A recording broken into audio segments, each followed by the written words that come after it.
একদিন রাজা কৃষ্ণচন্দ্র গোপালকে ডাকলেন। বললেন, গোপাল, আমার রাজপ্রসাদে যেই রান্না করে খাবার কখনোই ঠিকমতো হয় না। তুমি কি কিছু একটা করতে পারবে? গোপাল একটু ভেবেই বলল, মহারাজ, আমাকে একদিন সময় দিন, আমি সমাধান এনে দেব। পরদিন গোপাল রাজাকে একটি ছোট্ট মাটির হাঁড়ি এনে দিল। হাঁড়ির গায়ে ছিল লাল নীল দাগ। গোপাল বলল, এই হাঁড়িটা জাদুর হাঁড়ি। যেই রান্না করবে হাঁড়িকে সম্মান করে মাফ করো মা হাঁড়ি বলবে, তাহলেই খাবার সুস্বাদু হবে। রাজপ্রসাদের রাঁধুনিরা ভয়ে ভয়ে তাই করল।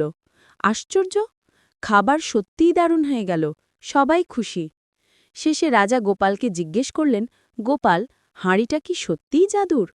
গোপাল হেসে বলল, মহারাজ, জাদু হাঁড়িতে নয়, মানুষ যত্ন করলে আর সম্মান দিলে সব কাজেই ভালো ফল পাওয়া যায়। রাজা হেসে গোপালকে পুরস্কার দিলেন।